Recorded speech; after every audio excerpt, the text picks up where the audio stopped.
अभिमुखप्रवृत्तिता सापि न अचेतनस्य प्रधानस्य स्वतन्त्रस्य उपपद्यते मृदादिष्वदर्शनात् रथादिषु च पश्यतु प्रवृत्तिश्च अनुपपन्ना अचेतनस्य इत्येव प्रवृत्तेश्च इति प्रवृत्तिर्वक्तव्या सा अचेतनस्य अनुपपन्ना इति तत्र एषः अभिप्रायः तत् सिद्ध्यर्था या प्रवृत्तिः प्रपञ्चस्य निष्पत्त्यर्था या प्रवृत्तिः सा यदि चेतनस्य प्रवृत्तिः परमेश्वरस्य प्रवृत्तिः तर्हि कृतिरूपा इति वक्तुं शक्यते। आत्मनि विद्यमाना कृतिरेव परमेश्वरस्य आत्मनि कृतिर्जायते जायते इत्युक्ते उत्पद्यते इति नैयायिकाः न वदन्ति। वयं तु उत्पद्यते इत्यपि स्वीकृत्य निरूपयितुं शक्नुमः मायावृत्तिरूपा इति। परन्तु यदा अचेतनप्रधानस्य प्रवृत्तिः इत्युच्यते अचेतनप्रधानस्य कृतिः इति वक्तुं न शक्यते कृतेः चेतनधर्मत्वात् इति। तर्हि किं कर्तव्यं तद्विषया तत्सिद्ध्यर्था या प्रवृत्तिः तत् साम्यावस्थानात् प्रच्युतिः इति वक्तव्यम्। अचेतनप्रधानस्य प्रपञ्चनिर्माणानुकूला प्रवृत्तिर्नाम साम्यावस्थातः प्रच्युतिः इयमेव इति वक्तव्यम्। इत्युक्ते कोऽर्थः सत्त्वरजस्तमसाम् अङ्गाङ्गिभावरूपापत्तिः सत्त्वम् अभिभूतं रजस्तमसोः तदङ्गत्वम् अथवा रजोगुणः अभिभूतः सत्त्वतमसोः तदङ्गत्वम् इत्येवं रीत्या वैषम्यम् इदमेव वैषम्यम् अङ्गाङ्गिभावेन वैषम्यापत्तिः इयमेव तत्र अचेतनप्रधानस्य प्रवृत्तिः इति वक्तव्यं। सा विशिष्टकार्याभिमुखप्रवृत्तिता अपि न अचेतनस्य प्रधानस्य स्वतन्त्रस्य उपपद्यते। एतादृश विशिष्टकार्याभिमुखप्रवृत्तित्वं नाम प्रवर्तमानत्वं विशिष्टकार्योद्देशेन प्रवर्तमानत्वम् अचेतनस्य प्रधानस्य स्वतन्त्रस्य न उपपद्यते। कुतः मृदादिष्वदर्शनात् रथादिषु च मृदादिषु एवं स्वयमेव घटाकारेण परिणामः नैव दृष्टः विशिष्टकार्योद्देशेन अत एव विशिष्टपदं निवेशितं। यत्किञ्चित् परिणामस्तु भवेत् विशिष्टकार्य उत्पत्त्यनुकूलः परिणामस्तु चेतननियन्त्रणं विना नैव दृश्यते। रथादिष्वपि तथैव न हि मृदादयो रथादयो वा स्वयम् अचेतनाः सन्तः चेतनैः कुलालादिभिरश्वादिभिर्वा अनधिष्ठिताः अनधिष्ठिताः मृदादयः अश्वादिभिरनधिष्ठिताः रथादयः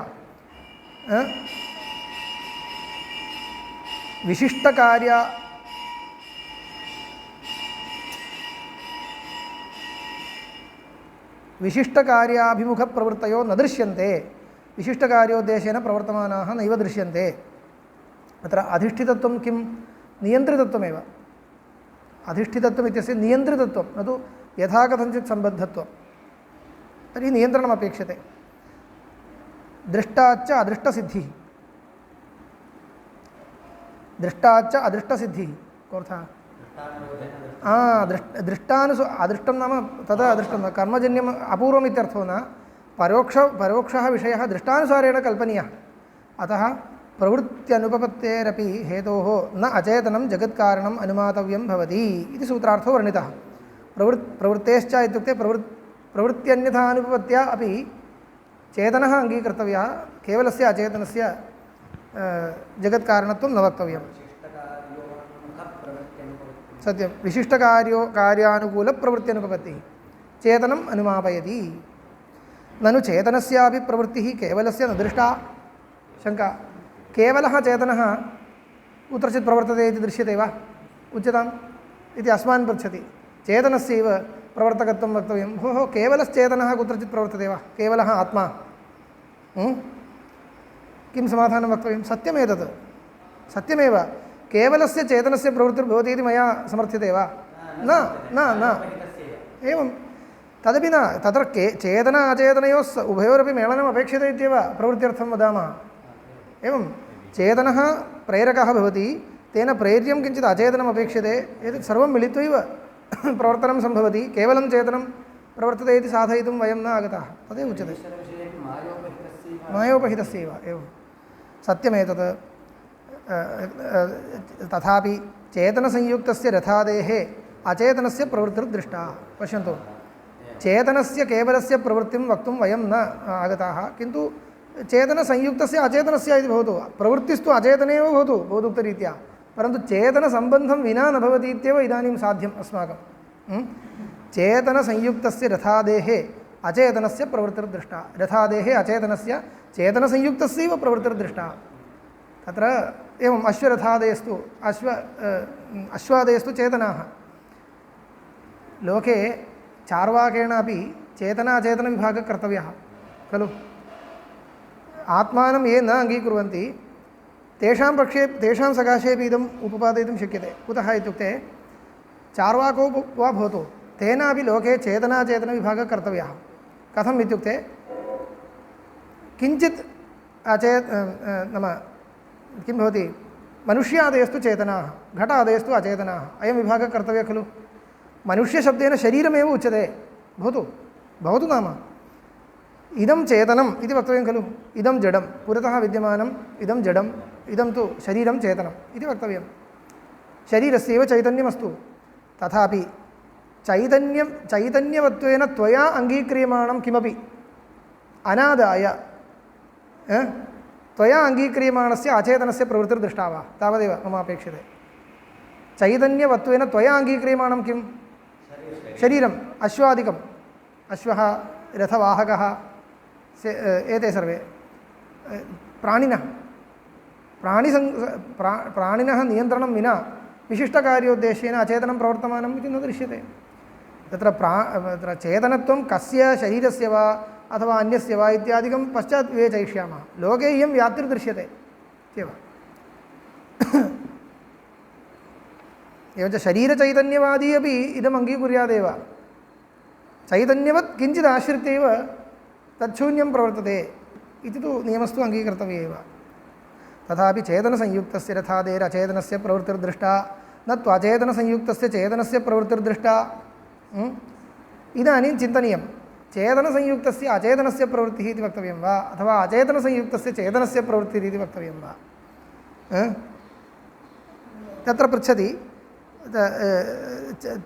चेतनसंयुक्तस्य रथादेरचेतनस्य प्रवृत्तिर्दृष्टा न तु अचेतनसंयुक्तस्य चेतनस्य प्रवृत्तिर्दृष्टा इति किं पुनरत्र युक्तं विचार्यते यस्मिन् प्रवृत्तिर्दृष्टा तस्य सा उत तत्संयुक्तस्य दृष्टा यत्संयुक्तस्य दृष्टा तस्य सा इति विचारणीयम् अत्र मिलित्वा विचारं कुर्मः इति आरभ्यते यस्मिन् प्रवृत्तिर्दृष्टा रथादौ प्रवृत्तिर्दृष्टा तस्यैव सा रथस्यैव सा प्रवृत्तिर्वा उत यत्संयुक्तस्य अश्वसंयुक्तस्य सा प्रवृत्तिः दृष्टा तस्य वा अश्वस्य वा वाहकस्य अश्वस्य वा इति विचारणीयं ननु यस्मिन् दृश्यते प्रवृत्तिः तस्यैव सा इति उक्तं यत्र दृश्यते रथः गच्छति रथस्यैव इति उक्तम् उभयोः प्रत्यक्षत्वात् उभयोः नाम रथस्य तद्गतप्रवृत्तेश्च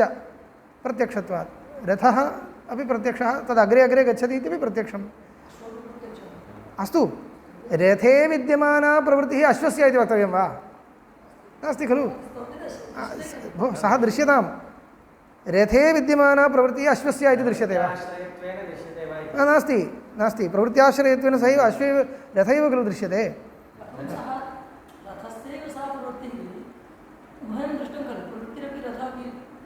अतः रथस्यैव भवतु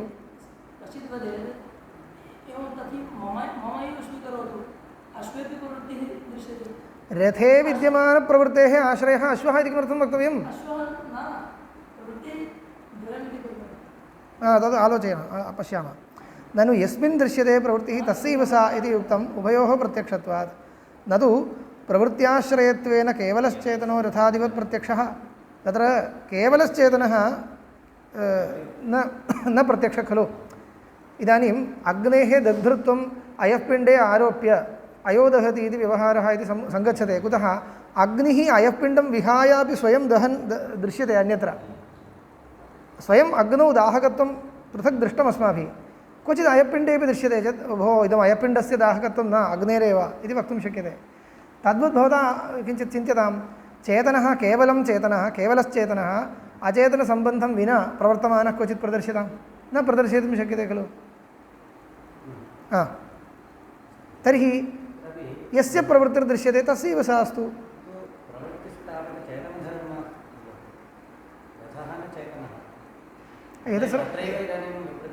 तत्सर्वम् इदानीं प्रवृत्तिशब्देन किं विवक्ष्यते इति एतत् सर्वम् इदानीम् अनादाय चिन्तनीयम् आदौ।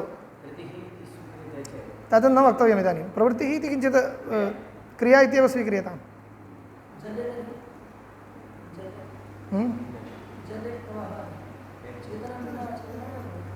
पश्यामः, सर्वं दृष्टान्तीकृत आलोचनीयं।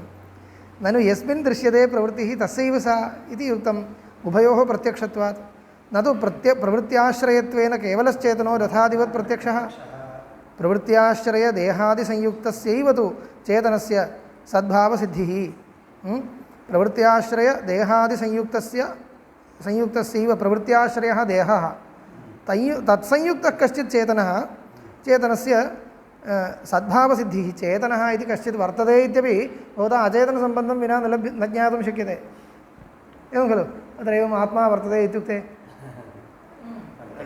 न शक्यते। अचेतनसम्बन्धं विना चेतनस्य सद्भावोपि न। चैतन्यं वर्तते इति अचेतनं किञ्चित् शरीरं पुरतः आगच्छत् दृश्यते, तर्हि चैतन्यं वर्तते इति। एवं खलु। तर्हि प्रवृत्त्याश्रयदेहादिसंयुक्तस्यैव तु चेतनस्य सद्भावसिद्धिः। एवं केवल अचेतनरथादिवैलक्षण्यं जीवदेहस्य दृष्टं। चेतनः इति किञ्चित् स्वीक्रियतां। केवलचेतनः न केवल अचेतनः भवति रथादयः। तद्वैलक्षण्यं जीवदेहस्य दृष्टं। जीवदेहस्तु केवल अचेतनो न, अचेतनसंयुक्तचेतनः अथवा चेतनसंयुक्त अचेतनः। रथादिस्तु केवल अचेतनः इति वैलक्षण्यं च दृष्टम्। अत एव च प्रत्यक्षे देहे सति दर्शनात् असति च अदर्शनात् देहस्यैव चैतन्यम् अपि इति लौकायतिकाः प्रतिपन्नाः। पश्यन्तु, चार्वाकाणां पक्षः सम्यक् समर्थितः। अनया युक्त्या चार्वाकमतं समर्थनीयम् इति अन्यत्र न द्रष्टुं शक्यते। एतेव सर्वं समर्थयन्ति।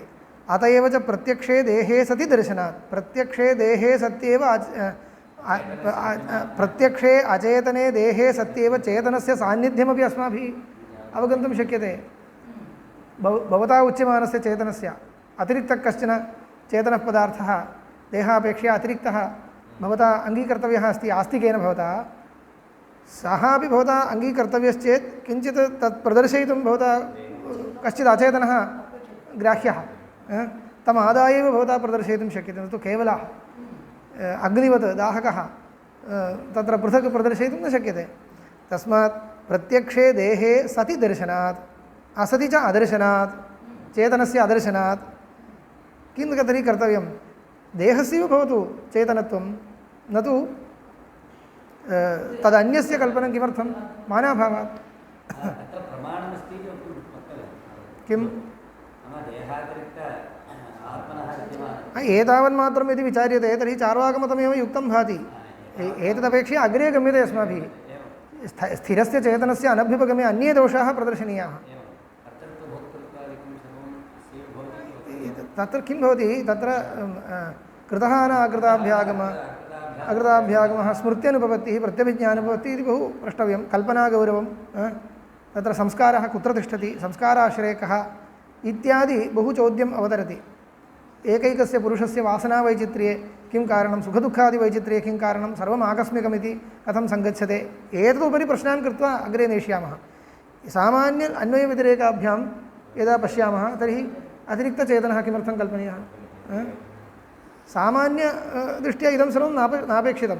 जीवनस्यैव किं लक्ष्यम् इत्यादि विचारे आरब्धे सत्येव, अन्यथा नापेक्षते इत्येव। अतः तस्मात् अचेतनस्यैव प्रवृत्तिरिति तदभिधीयते। तत्राभिधीयते इति तदभिधीयते इति तत्र उत्तरमभिधीयते। न ब्रूमः यस्मिन् अचेतने प्रवृत्तिर्दृश्यते न तस्या सा इति।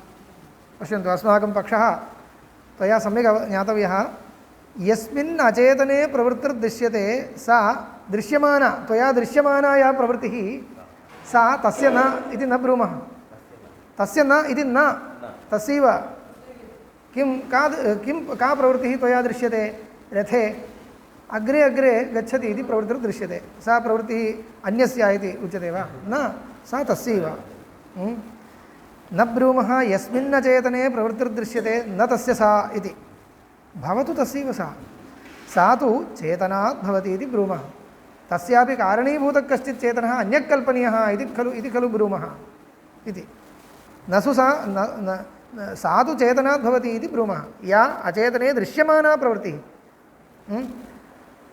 क्रियारूपा सा तु अन्य अधीना इति ब्रूमः तद्भावे भावात् तदभावे च अभावात् इयमपि लौकिकी उक्तिरेव तद्भावे भावात् तदभावे अभावात् वो तत्र अश्वे सति रथवाहके अश्वे विद्यमाने सति रथस्य गमनं भवति अश्वे अविद्यमाने सति यत्र स्थापितं तत्रैव तिष्ठति इति दर्शनात् रथे दृश्यमाना या प्रवृत्तिः सा अन्याधीना इति ब्रूमः तद्भावे भावात् तदभावे च अभावात् यथा काष्ठादिव्यपाश्रया अपि दाहप्रकाशलक्षणा विक्रिया अनुपलभ्यमाना अपि च केवले ज्वलने ज्वलनादेव भवति तत्संयोगे दर्शनात् तद्वियोगे च अदर्शनात् तद्वत् किमुक्तं काष्ठादिव्यपाश्रया अपि दाहप्रकाशलक्षणा विक्रिया अग्नेः दाहकत्वमस्ति इति वयं जानीमः तत्र किञ्चित् काष्ठादिकम् अनारूढस्य अग्नेः दाहकत्वं निरूपयितुं शक्यते वा प्रदर्शिताम् अग्नौ पश्यन्तु कथं तत्र प्रतिबन्धी दीयते भवता एवं यदि मम विमर्शः आरभ्यते लोके कस्यापि पदार्थस्य स्वभावः भवता निर्णेतुं न शक्यते इति ब्रूमः कथमित्युक्ते अग्निः ज्वलनः दाहकः इति तव चार्वाकस्य सम्मतं वा न वा चार्वाकः प्रष्टव्यः अग्नेः दाहकत्वम् अस्ति वा न वा अस्ति इति वक्तव्यं केवलम् अग्निमादाय प्रदर्शय दाहकत्वं न शक्यते अन्ततो गत्वा दाह्यं वा किमपि अपेक्षे खलु सः तस्य दाहकत्वं प्रदर्शयितुं शक्यते जातं तर्हि दाह्यम् अनारूढस्य अग्नेः दाहकत्वं वक्तुं शक्यते वा केवलम् अग्निमादाय दाहकत्वं प्रदर्शितां न शक्यते दाह्यं किञ्चित् अनादाय दाहकत्वं प्रदर्शयितुं शक्यते वा तर्हि प्रेर्यं किञ्चित् अनादाय प्रेरकत्वं प्रदर्शयितुं शक्यते वा आत्मनः अहं किं वदामि आत्मा एव प्रेरकः प्रदर्शितां प्रेरकत्वेन आत्मानम् इत्युक्ते प्रेर्यम् अनादाय प्रदर्शयितुं न शक्यते इति तुल्यमेतत् अग्नेः दाहकत्वं प्रदर्शितां दाह्यम् अनादाय न शक्यते तर्हि अग्नेः दाहकत्वं नास्ति इति निश्चीयते वा न तर्हि अग्नौ सति काष्ठादिकं दहति अग्नौ असति न दहति इति दृष्ट्वा काष्ठादितु दृश्यमानो दाहः काष्ठस्यैव भवतु तत् कस्मात् हेतोः इति विचार्यमाणे यस्मिन् सति भवति यस्मिन् असति न भवति तस्यैव तत् इति यथा लोके निर्णीयते तद्वदेव इदं निर्णेतव्यं सूर्यस्य वा किं दृष्टं दाहकत्वं किम् उक्तं मया इति आलोच्य पृच्छतु भोः यथा काष्ठादिव्यपाश्रया अपि दाहप्रकाशलक्षणा क्रिया दाहलक्षणा प्रकाशलक्षणा च क्रिया दाहकत्वं प्रकाशकत्वं च अग्नेर्धर्मः दाहलक्षणा प्रकाशलक्षणा च विक्रिया अनुपलभ्यमाना अपि न केवले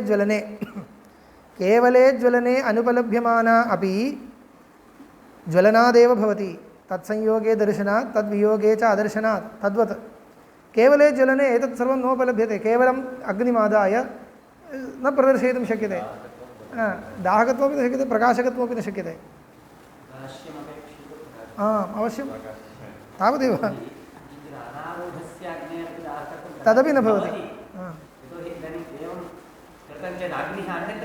तत्पश्चात् निश्चीयते भोः तत्पश्चात् अग्नौ अन्यं दाह्यमादाय यः स्वभावः दृष्टः तं स्वभावं तेन अग्नेः स्वभावं निश्चित्य पश्चात् वयं कुर्मः तद्वदेव इदम् अध्यात्मशास्त्रेपि मया आत्मा गृहीतः शरीरापेक्षया इति चार्वाकः प्रष्टव्यः तद्वत् लौकायतिकानामपि चेतन एव देहः अचेतनानां रथादीनां प्रवर्तको दृष्टः इति मम चेतनाचेतनविभागो नास्ति इति त्वया न वक्तव्यं।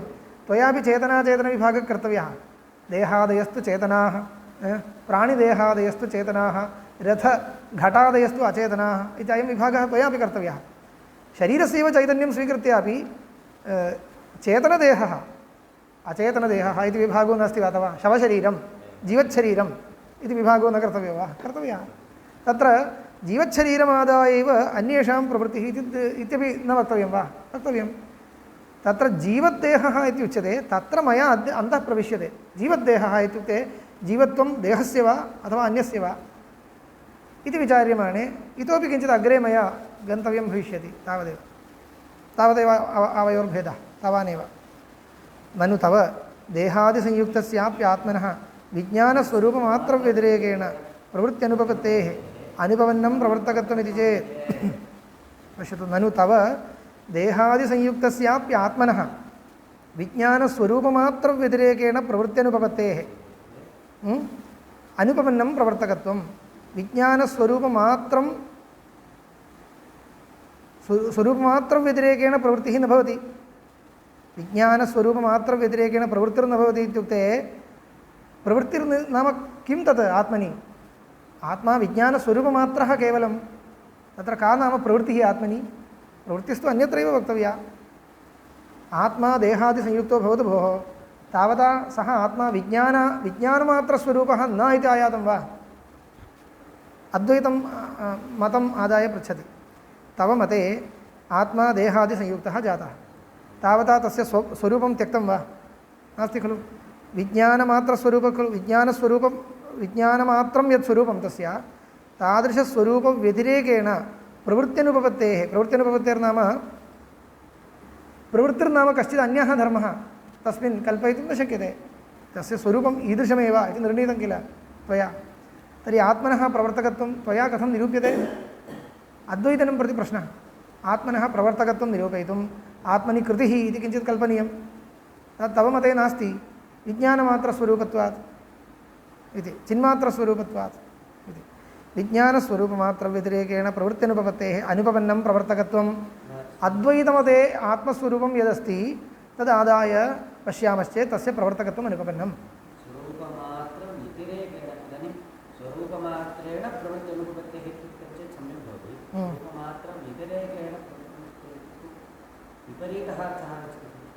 स्वरूपमात्रम् एवं वा?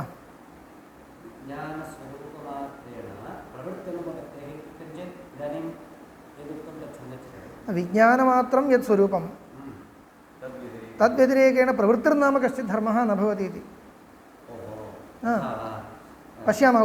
उत्तरं दृष्ट्वा इतोपि किञ्चित् शोधयामि। यदि परिवर्तनीयं चेत् परिवर्तयामि। पश्यामः।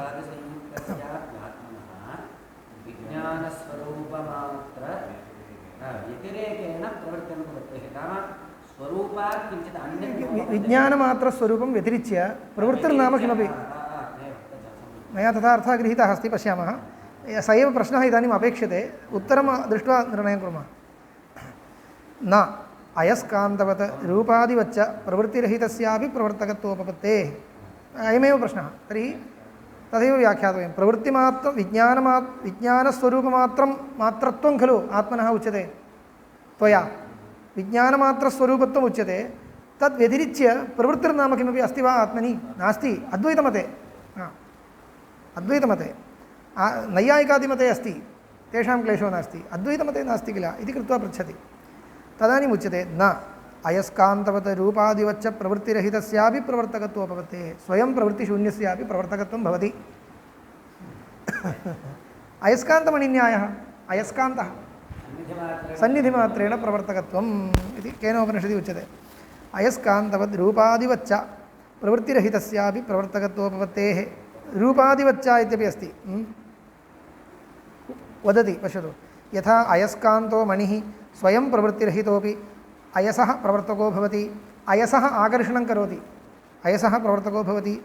यथा रूपादयो विषयाः स्वयं प्रवृत्तिरहिताः अपि चक्षुरादीनां प्रवर्तकाः भवन्ति। इदं पश्यामि, इदं पश्यामि इति रमणीयं रूपं दृष्ट्वा प्रवर्तन्ते खलु।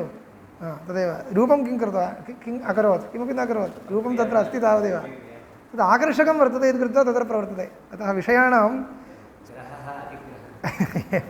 विषयाणां स्वयं स्वस्थाने स्थितानाम् अस्मान् प्रति प्रवर्तकत्वं यथा लोके तत्र कथम् इति तावदेव आत्मनः प्रवर्तकत्वं भवतां विवक्षितं वा इति आलोचनीयं पश्यामः यथा हि रूपादयो विषयाः स्वयं प्रवृत्तिरहिता अपि चक्षुरादीनां प्रवर्तका भवन्ति एवं प्रवृत्तिरहितोऽपि ईश्वरः सर्वगतः सर्वात्मा सर्वज्ञः सर्वशक्तिश्च सन् सर्वं प्रवर्तयेत् इत्युपपन्नम् उपपन्नं वा न उपपन्नं भवद्भिः प्रष्टव्यं न उपपन्नं तत्र उपपन्नम् इत्यस्य आशयः स्वयमेव अस्माभिः चिन्तनीयः अयं विषयः अग्रे अधिकरणान्तरे पुनः आनीतः तत्र किं भवति यदि एवम् एतावन्मात्रम् उच्येत तर्हि ईश्वरस्य तत्र चैतन्यापेक्षा एव न स्यात् सर्वज्ञत्वाद्यपेक्षा न स्यात् इदं तु अचेतनस्य यदा विषयः तत्र अस्ति तद्दृष्ट्वा मम आकर्षणं भवति इति कृत्वा अहं तत्र समीपं गच्छामि इत्युक्ते विषयस्य इदानीं मम आकर्षणाय अहं तत्र आकृष्टोऽस्मि इति ज्ञानमपि नापेक्षते किमपि तत्र किं भवति चैतन्यम् अपेक्ष्य इदं प्रवर्तकत्वम् इति निरूपयितुं न शक्येत एतत् अयं दृष्टान्तः सर्वात्मना यदि स्वीक्रियते अवगतं खलु अयस्कान्तमणिन्यायेन इत्युक्ते स्वभावश्चेत् तत्र प्राणिकर्मापेक्ष्य ईश्वरः प्रवर्तयति प्राणिकर्म अपेक्ष्य ईश्वरः प्रवर्तयति इत्यादिकं निरूपितं खलु तत्सर्वं भग्नं स्यात् एतावन्मात्रम् ईश्वरस्य प्रवर्तकत्वम् इत्युक्ते अतः किम् अपेक्षते तस्मात् दृष्टान्तात् किं ग्राह्यम् इति चेत् ईश्वरस्य ज्ञानम् इच्छा कृतिः एतत् सर्वम् अपेक्षते एव तत्सर्वं नापेक्षते इति एतत् दृष्टान्तं स्वीकृत्य न वक्तव्यम् अनेन दृष्टान्तेन साक्षित्वांशे एतत् सर्वम् अस्ति चेदपि सः तस्य साक्षित्वं न अपगच्छति इति एतदर्थं सः दृष्टान्तः सः तत्र सक्तो न भवति इति सक्तो न भवति कूटस्थत्वं न अपगच्छति इति तत्र सक्तो न भवति इति ज्ञानं भवति इच्छा भवति अस्य इदं कर्म एतत् कर्मफलम् इदानीम् अनेन भोक्तव्यम् इत्येतत् सर्वम् अवगच्छति अस्य पूर्वकर्म ईदृशं तदनुसारेण अस्य ईदृशी वासना इत्यपि अवगच्छति अस्य तथा भवतु इति इच्छति सर्वं भवतु प्रयत्नोपि भवति सर्वमेतत् मायामादाय एव ईश्वरे अस्ति तस्य तु स्वतः सर्वज्ञत्वात् स्वस्वरूप अभिज्ञत्वात् एतत् सर्वं बन्धकं नास्ति यथा असक्तस्य प्रवर्तकस्यापि तत् बन्धकं नास्ति असक्तः सन् वयम् असक्ताः सन्तः कांश्चन प्रवर्तयामश्चेत् अस्माकं तत्र बन्धकत्वं नास्ति इत्येतावन्मात्रेण तत् साक्षिभावस्तु न अपगच्छति साक्षिभावे स्थित्वापि अन्यस्य प्रवर्तनं सम्भवति तस्मिन् विषये न कोऽपि सन्देहः तदर्थम् अयं दृष्टान्तः तावदेव एवञ्च स्वरूपत्वेपि तच्च कूटस्थविज्ञानरूपत्वं संरक्ष्यापि इदं प्रवर्तकत्वं वक्तुं शक्यते इति खलु उच्यते तर्हि दृष्टान्तस्य सर्वांशेन स्वीकारे विज्ञानमात्रस्वरूपत्वमपि नापेक्षते इति स्यात् तथा न विज्ञानमात्रस्वरूपत्वं कूटस्थत्वम् असङ्गत्वम् असंसारित्वम् एतत् सर्वं परमेश्वरस्य श्रुत्या उच्यते तद् अविरोधेन निरूपयितुं शक्यते वा इत्युक्ते तत् शक्यते इति वक्तुं केवलम् एते दृष्टान्ताः तावदेव तस्मात् श्रुतविपरीतगत्या एते दृष्टान्ताः न स्वीकर्तव्याः अतः इति उपपन्नम् इति जातम् एकत्वात् प्रवर्त्याभावे प्रवर्तकत्वानुपत्तिरिति चेत् इदमपि इदानीं ब्रह्मणः अद्वितीयत्वम् आदाय प्रश्नः अद्वितीयं खलु ब्रह्म तर्हि एकस्य एकत्वात् कथं प्रवर्तकत्वं स्वस्माद् अत्यन्तभिन्नस्य कस्यापि अभावात् कं प्रवर्तयेदयम् एकत्वात् प्रवर्त्याभावे प्रवर्त्यस्य अभावे प्रवर्तकत्वं न भवति इति चेत् न अविद्याप्रत्युपस्थापित नामरूप मायावेशवत् मायावशेन असकृत प्रत्युक्तत्वात् एतत्तु अमुं मायामादाय अस्य प्रश्नस्य उत्तरं बहुवारम् अस्माभिः दत्तमस्ति पुनर्न वक्तव्यम् इति अविद्या प्रत्युपस्थापितनामरूपादिकम् अपेक्ष्य प्रवर्तयति। तस्मात् अद्वितीयत्वमिति परमार्थदृष्ट्या स्वीकर्तव्यं, व्यवहारदृष्ट्या न स्वीकर्तव्यम् इति बहुवारम् अस्माभिः विवेचनं कृतमस्ति। इतः परं न वक्तव्यम् इति। तस्मात् सम्भवति प्रवृत्तिः सर्वज्ञकारणत्वे न त्वचेतनकारणत्वे। सर्वज्ञः जगतः कारणं चेत् प्रवृत्तिर्भवति, न चेत् न भवति इति। सर्वज्ञनियन्त्रितस्य कस्यचित् प्रवर्तमानत्वम् उच्यतां, प्रवृत्तिरुच्यतां। नो चेत् जगदाकारेण परिणामरूपा या प्रवृत्तिः अचेतनप्रधानस्य वक्तव्या त्वया, सा नैव उपपादयितुं शक्यते इति। मध्ये चार्वाकमतमपि खण्डितं, साङ्ख्यमतमपि खण्डितम् इति। प्रवृत्तेश्च इति सूत्रस्य व्याख्यानं। पयोम्बुवच्चेत् तत्रापि सांख्य पृच्छति स्वपक्षे दृष्टान्तः वर्तते इति। पयः अम्बु तत् दृष्टान्तं प्रदर्श्य सांख्यः पृच्छति, तत् खण्डयति तत्रापि इति। न, तत्रापि कोऽपि विशेषो नास्ति इति पश्यामः। तदेव उच्यते। स्यादेतत् यथा क्षीरम् अचेतनं स्वभावेनैव वत्सविवृद्ध्यर्थं प्रवर्तते। सांख्यकारिकां स्मारयति। वत्सविवृद्धिनिमित्तं क्षीरस्य यथा प्रवृत्तिरज्ञस्य इति। अज्ञस्य क्षीरस्य वत्सविवृद्धिनिमित्तं यथा प्रवृत्तिः तथा अचेतनप्रधानस्य प्रवृत्तिः इति सांख्यकारिका वर्तते। तां कारिकां स्मृत्वा भाष्यं लिखति। भाष्यकारैः दृष्टमस्ति, सांख्यकारिका दृष्टा वर्तते, सा ततोपि प्राचीना। यथा क्षीरम् अचेतनं खलु। क्षीरं गोः शरीरस्य अन्तः विद्यमानं क्षीरम् अचेतनं खलु। तत् स्वभावेनैव वत्सविवृद्ध्यर्थं प्रवर्तते। तत्र स्रवति, वत्सस्य विवृद्ध्यर्थं स्वयमेव स्रवति। यथा च जलम् अचेतनं स्वभावेनैव लोकोपकाराय स्यन्दते। तत्र द्वितीयदृष्टान्तः किमर्थम् इत्युक्ते, प्रथमदृष्टान्ते तु क्षीरस्य स्वयम् अचेतनत्वेपि। गौः चेतना वर्तते, गोः इच्छां विना एव क्षीरं स्रवति इति नास्ति। गौः, धेनुः वत्सस्य विवृद्धिम् इच्छन्ती सा क्षीरं प्रसारयति, स्रावयति इत्येव, स्रावयति। एवञ्च क्षीरस्य अचेतनत्वेपि गवि अधिष्ठितं खलु तत् स्रवति। अतः दृष्टान्तस्तु युक्तो न इति पृच्छेत् तर्हि द्वितीयदृष्टान्तः दीयते। अचेतनं जलं स्वभावेनैव लोकोपकाराय स्यन्दते, परोपकाराय वहन्ति नद्यः इति सुभाषिते पठ्यते खलु। तथा जलम् अचेतनं स्वभावेनैव लोकोपकाराय स्यन्दते। एवं प्रधानम् अचेतनं स्वभावेनैव पुरुषार्थसिद्धये प्रवर्तिष्यते इति। नैतत् साधु उच्यते। यतः तत्रापि पयोम्बुनोः चेतनाधिष्ठितयोरेव प्रवृत्तिः इत्यनुमिमीमहे। अनुमिमीमहे पयोम्बुनोः, पयसः अम्बुनश्च, अम्बूनि नपुंसकलिङ्गशब्दः। पयोम्बुनोश्चेतनाधिष्ठितयोरेव प्रवृत्तिः, तत्रापि एवमेव चेतना अनधिष्ठितयोः न इति तु अनुमिमीमहे। उभयवादिप्रसिद्धे रथादौ अचेतने केवले प्रवृत्त्यदर्शनात्। यतः उभयवादिसिद्धं स्थलमादाय सन्दिग्धं स्थलं निर्णीयते। अयमेव अनुमानप्रकारः। उभयवादिसिद्धं कञ्चन दृष्टान्तं प्रदृश्य सन्दिग्धं स्थलं निर्णीयते। यत्र चेतननियन्त्रितत्वम् अस्ति वा न वा, यत्र चेतननियन्त्रितत्वं चेतनाधिष्ठितत्वम् अस्ति न वा इति सन्दिग्धं, तत्सर्वं पक्षे निक्षिप्तं।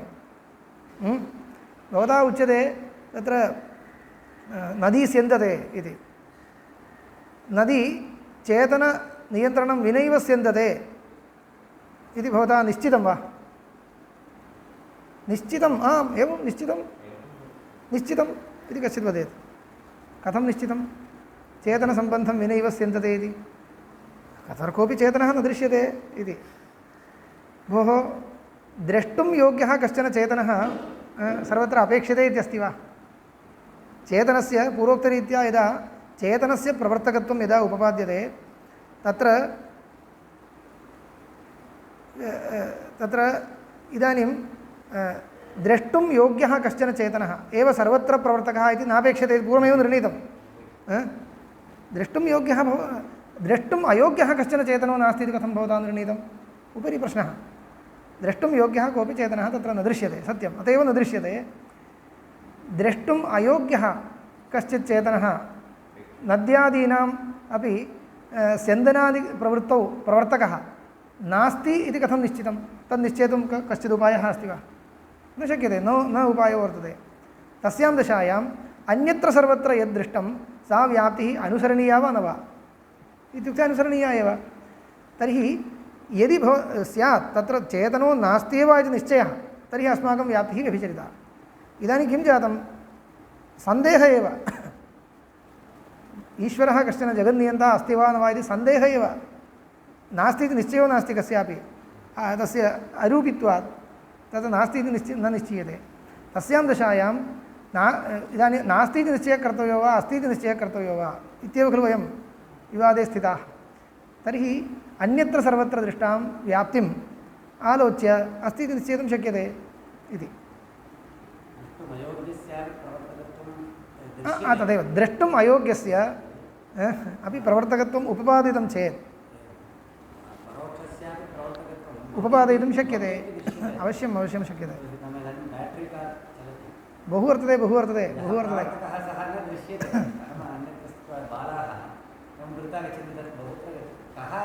युक्त्या अनुमीयते, तत्रापि युक्त्या अत्रापि अनुमातुं शक्यते इति बहु अस्ति, दृष्टान्तः बहु दातुं शक्यते। अतः यत्र सन्दिग्धं तत्सर्वं पक्षे प्रविशति, एवं खलु। तदेव अनुमानस्य स्वभावः। यतः तत्रापि पयोम्बुवच्चेतनाधिष्ठितयोरेव प्रवृत्तिः इत्यनुमिमीमहे उभयवादिप्रसिद्धे रथादौ अचेतने केवले प्रवृत्त्यदर्शनात्। केवले अचेतने प्रवृत्तिर्न दृश्यते, उभयवादिसम्मतं स्थलम्, उभयवादिसम्मतं स्थलम् आदाय सन्दिग्धं स्थलं निर्णीयते। अत्र किम् आश्चर्यं? शास्त्रञ्च योऽप्सु तिष्ठन् यो अपो अन्तरो यमयति इत्यादि। एवञ्च युक्त्या निर्णीयमाने तत्र शास्त्रमपि अनुग्राहकं वर्तते, अथवा शास्त्रेण उच्यमाने युक्तिरपि अनुग्राहिका वर्तते इत्यपि। एतस्य वा अक्षरस्य प्रशासने गार्गी प्राच्योऽन्या नद्यः स्यन्दन्ते। साक्षात् नदीविषये एव श्रुतिरस्ति। प्राच्यः नद्यः एवं प्राङ्मुखवाहिन्यः स्यन्दन्ते इत्युक्ते एतस्य वा अक्षरस्य परमात्मनः प्रशासने प्रशासकः वर्तते गार्गी। एवम् अन्यथा एवम् एकरूपा प्रवृत्तिः कुतो नास्ति स्वभावतश्चेत् कस्वभावः तस्य इति। इत्येवं जातीयकं समस्तस्य लोकपरिस्पन्दितस्य ईश्वराधिष्ठिततां परिस्पन्दितस्य ईश्वराधिष्ठिततां श्रावयति। लोकपरिस्पन्दितं नाम लोकपरिस्पन्दः धात्वर्थे कतप्रत्ययः समस्तस्य लोकपरिस्पन्दस्य, लोके यः परिस्पन्दः चलनं क्रिया, तत्समस्तस्य लोकपरिस्पन्दितस्य लोकपरिस्पन्दनस्य इत्यर्थः ईश्वराधिष्ठिततां श्रावयति। तस्मात् साध्यपक्षनिक्षिप्तत्वात् पयोम्बुवदिति अनुपन्यासः। पयोम्बुवत् पयः यथा स्रवते, अम्बु यथा प्रवहति, तद्वत् इति यद्भवता उक्तं सः अनुपन्यासः, अदृष्टान्तः इति। दृष्टान्तो न साध्यपक्षनिक्षिप्तत्वात्। साध्यपक्षो नाम साधनीयः पक्षः, साध्यः पक्षः। यत्र तत्रापि साधनीयं मया सन्दिग्धस्थलं तत् निश्चितस्थलं प्रदर्श्यतां। निश्चितस्थलं त्वया किमपि प्रदर्शयितुं न शक्यते। तत्र पयः स्रवते इत्यादिस्थलं तु मम सन्दिग्धं। वस्तुगत्या वत्सविवृद्धिनिमित्तम् इत्यत्र सन्देहोऽपि नास्ति। तत्र धेनुः प्रेरयति इति तु प्रत्यक्षं नाम किं भवति? तदा अनुमेयम् अनुमीयते। तत्र धेनुसम्बन्धो वर्तते।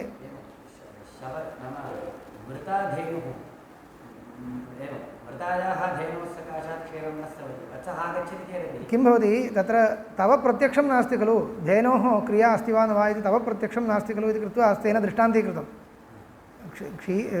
धेनुः प्रयरेति इत्यत्र मम प्रत्यक्षं नास्ति अवश्यं शक्यते अवश्यं शक्यते मनुष्याणामपि स्तन्यपाने प्रवृत्तिः इच्छापूर्विका मातुः प्रवृत्तिः दृष्टा वर्तते तत्तुल्यत्वात् धेनोरपि तथैव वत्सविवृद्धिनिमित्तं मात्रादेः स्तन्यं पाययितुं प्रवृत्तिः शिशून् स्तन्यं पाययितुम् इच्छापूर्विका खलु प्रवृत्तिः स्वयमेव स्रवति वा इति कवयः वदन्ति तद् कवीनां कल्पनासामर्थ्यं तावदेव तथा नास्ति परोपकाराय स्रवन्ति नद्या इति सर्वं कविकल्पना न तु वस्तुस्थितिः स्वयमेव परोपकारो भवति कृत्वा नदी प्रवर्तते वा एतत् सर्वम् अनावश्यकं शास्त्रे तन्न योजनीयं कविकल्पनमित्येव मन्तव्यं तस्मात् साध्यपक्षनिक्षिप्तत्वात् पयोम्बुवदिति अनुपन्यासः चेतनायाश्च धेन्वाः स्नेहेच्छया पयसः प्रवर्तकत्वोपपत्तेः स्नेहमूलिका इच्छा स्नेहेच्छया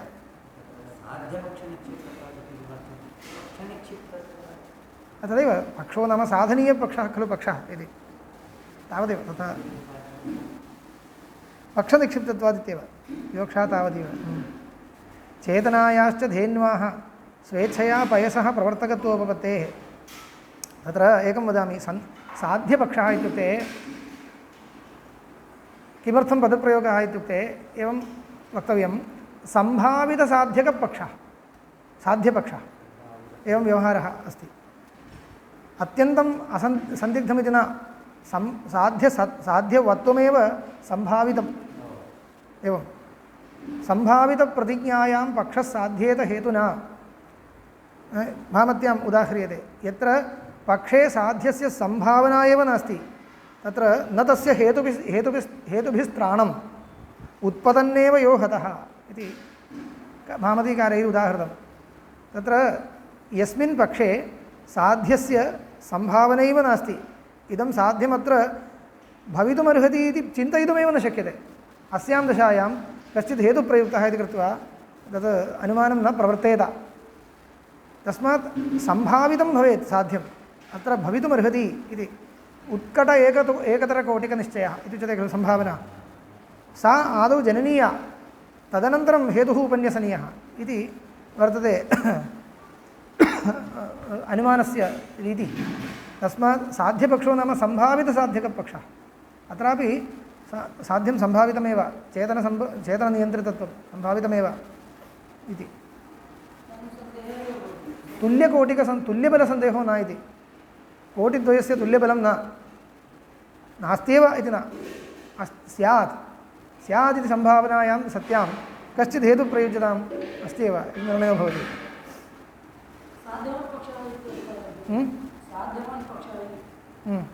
निश्चितसाध्यकपक्ष चेत् पक्षो न भवति सम्भावितसाध्यकत्वं तदा अस्ति सन्दिग्धसाध्यकः इति उच्यते खलु तदा सम्भावितसाध्यकः इति वक्तव्यम् इति एवम् अवश्यं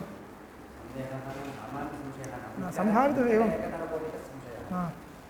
तथैव अपेक्षते इति अनुभवानुसारेण वदन्ति प्राचीनाः नैयायिकाः वदन्ति चेतनायाश्च धेन्वाः स्नेहेच्छया पयसः प्रवर्तकत्वोपपत्तेः वत्स चोषणेन च पयसः आकृष्यमाणत्वात् वत्सचोषणेन च पयसः आकृष्यमाणत्वात् वत्सः चोषयति इत्युक्ते एवमेवं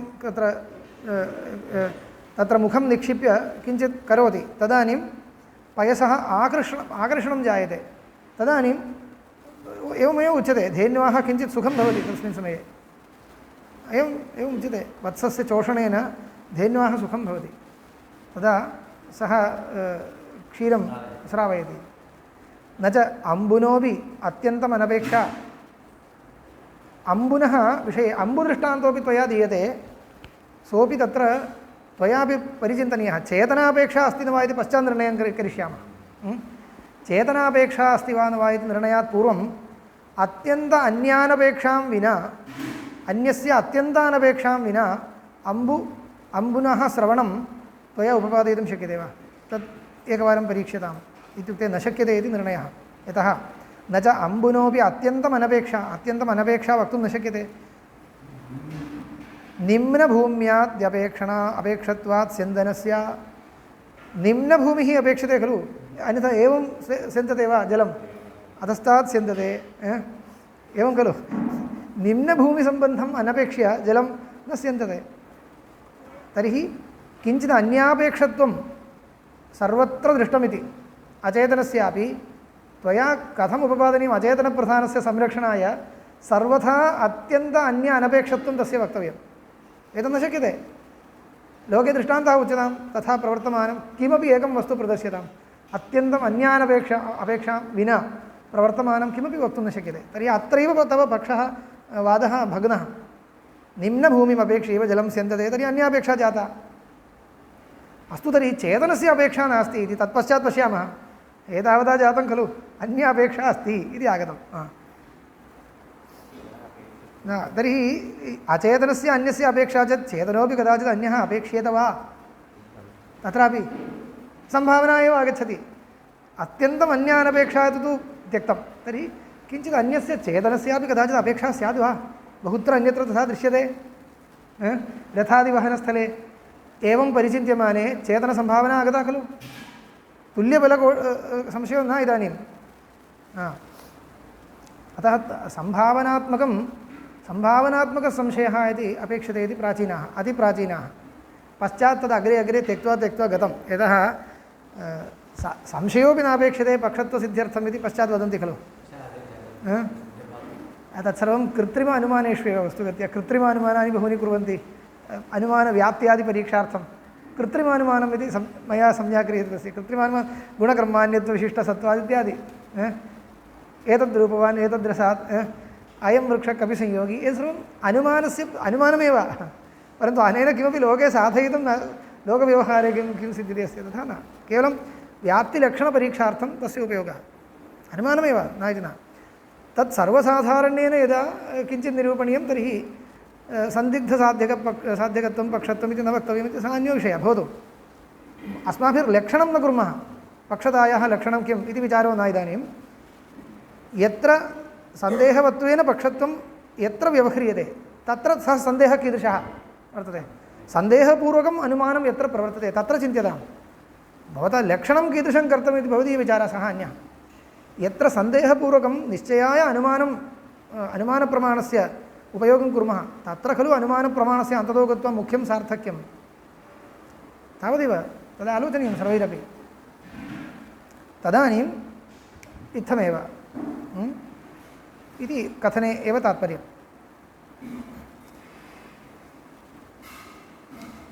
चेतनापेक्षत्वं तु सर्वत्र उपदर्शितं चेतनापेक्षत्वं निश्चितेषु स्थलेषु सर्वत्र उपदर्शितमेव अस्माभिः उपसंहारदर्शनात् नेति चेन्न क्षीरवद्भिः इत्यत्र तु बाह्यनिमित्तनिरपेक्षमपि स्वाश्रयं कार्यं भवति इत्येतल्लोकदृष्ट्या प्रदर्शितं पश्यतु भवता पूर्वं किमुक्तम् इति सः स्मारयति उपसंहारदर्शनात् नेति चेन्न क्षीरवद्भिः इत्युक्तं खलु बाह्यं साधनम् अनपेक्ष्य प्रवर्तते इति इदानीं भवान् मां खण्डयितुम् आगत्य तद्विपरीतं वदति बाह्यं साधनान्तरम् अनपेक्ष्य क्षीरं दधिभावेन परिणमते इति भवत्पक्षसाधनाय प्रदर्शितं तदेव ममापि दृष्टान्तो भविष्यति इत्युक्ते न भवति तत्र अन्यार्थं तदुदाहृतं तत्र दृष्टान्तस्य उपयोगः कीदृशः मया प्रदर्शितः किमर्थं तदुदाहृतं